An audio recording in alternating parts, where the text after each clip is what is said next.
They thought they walked into the woods alone. They were wrong. It was near Halloween when my friends and I were telling ghost stories. One of my friends said she had a story about her parents' first date. She hated telling it because it was true. Her parents had a normal first date, a little awkward. Nothing unusual, until her dad suggested something strange. A midnight hike up Provo Canyon. He knew the area, had gone rock climbing there before. So they drove into the canyon late at night. No moon, only stars. They got out of the car and started walking. The trail was barely visible under starlight. Everything else was darkness. At some point, her dad got a bad feeling. The trail ahead disappeared under thick trees. It was pitch black and too quiet. But he ignored it. A minute later, the gut-wrenching feeling came back. Stronger. Still, he kept walking. Then it happened. His foot hit something soft in the middle of the trail. Under the trees, it was too dark to see anything. No shape, no detail, just something. Soft. And that feeling returned like a punch to the chest. They didn't investigate, didn't speak. They both turned around and ran straight out of the woods. Years later, after they'd been married for some time, they were watching TV, an interview. Ted Bundy was being asked when he felt closest to being caught. He described the night in Provo Canyon, where he had just killed someone. He said he hid in the trees as people approached, and watched as a man walked directly into the body, then turned around and left. My friend's dad never knew what he stepped on that night, but he always remembered how it felt. Soft. Wrong. Because sometimes your instincts don't save you from danger. They save you from the truth.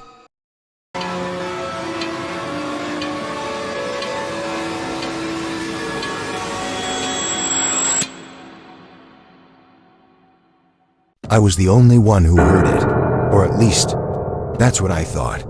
When I was in 8th grade, I went on a school trip called the Louisiana Tour.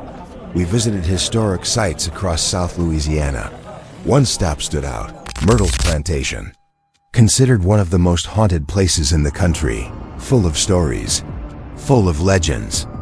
At one point, we were standing in a room during the tour. The guide was talking. I don't remember about what, because I heard something else. A sound, soft, distinct, like someone pressing a single piano key. I looked around the room. No piano. Nothing that could have made that noise. But I kept hearing it, again and again. I asked my friends beside me if they heard it. They said no. When it happened again, I pointed it out.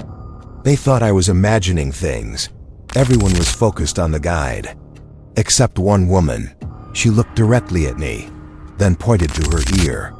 She was asking if I heard it too. I nodded, and suddenly, I wasn't alone anymore.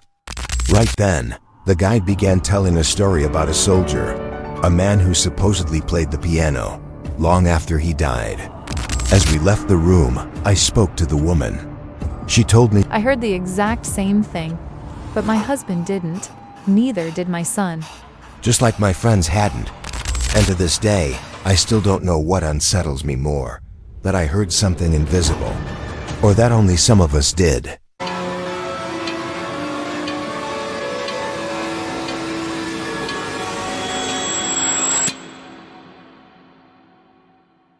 I almost stopped to help them. That decision might have saved my life.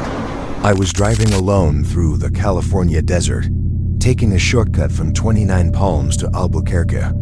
2-lane road, nothing for miles, except a nearly abandoned town called Amboy. By afternoon, I was deep in a canyon. Tall, dry grass on both sides of the highway, no cars, no movement, just silence. Then I saw something in the road. A red Pontiac Fiero parked sideways across both lanes, an open suitcase, clothes scattered everywhere, and 2 bodies, a man and a woman lying face down. I stopped about 100 feet away, and instantly something felt wrong. Maybe it was my training.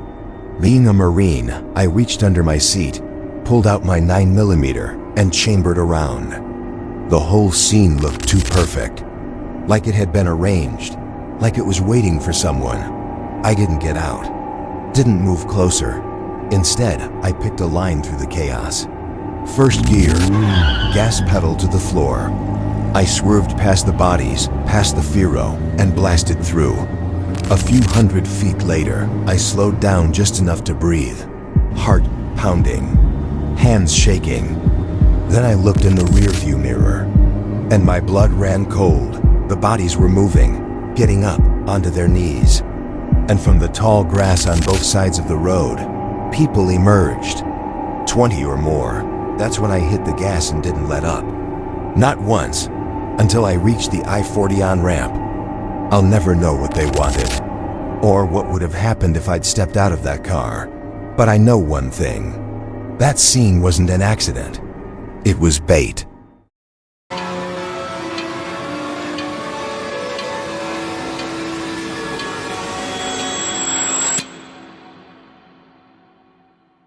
Someone answered my phone, but no one was home. It was a Friday night. My friend picked me up to go to a hockey game in the city.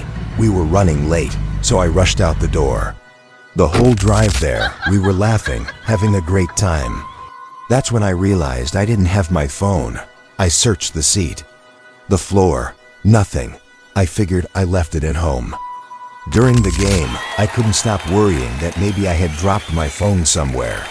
So I borrowed my friend's phone and went to the bathroom. I dialed my number. 1 ring, 2, 3.